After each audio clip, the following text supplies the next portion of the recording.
Hello everyone, good morning, जय Jagannath, Radhe Radhe. Welcome back to SP family another ब्लॉगटा होचे राखी दिनर। सकालू सकालू उठिकिना नित्यकर्म सबू सारिकी गधा उड़ा सरला न आटा भोग लगी मुई प्रिपेयर करुछे पूड़ी खीरी आउ आलू झोल।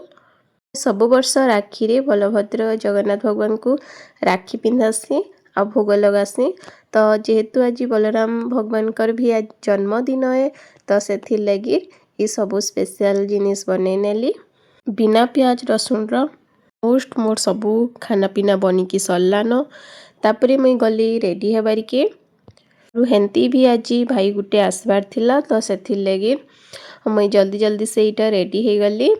राखीर लुक किछि एंता थिला आउ तापरे थाली भी प्रिपेयर करिनेली आ पूजा करिनेली भला।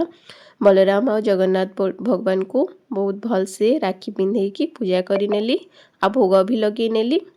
राखी थाली भी एंता डेकोरेट करि नेथिली आउ मिठा किछि सार पूर्व दिन रु आनी देथिले तो से सबु आ मोर भाई लगी भेटा थाली बने देथिली आ तापरे राखी पिंधाली भी किथिरे मेमोरी हिसाब रे शेयर करूछे।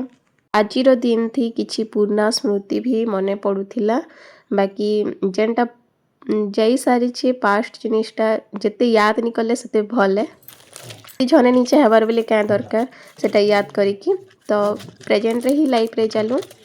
आ एटा गोटे पार्सलटे आसी जाइथिला तार भितरे मुई झुमका कान र मंगई थिली तो एटा आसी जाइथिला अनबॉक्सिंग करके देखुली आउडा आम राखी बांधला परे नास्ता करनेलु आ कंकड़ा गोटे आज हमर घर पाके आसी जाइथिला तो से लगी देखबा कहिकी इटा बांधी देछन तार मां आउ से देखि कि खुश होछे टिके बेल बांधी की परे सारी देके छाड़ी नैथिले तार रस्सीटा छिंडे की और कंकड़ाटे थिला ता भितरे आम लंच र प्रिपेयर करि नैथिलु सिंपल आज पनीर सब्जी आउ दाली मुनगा साग आलू चिटका करिकी एंती करिकी खाना पीना हो जाइथिला। आजिर ब्लॉग एते रहुछे, बाय बाय।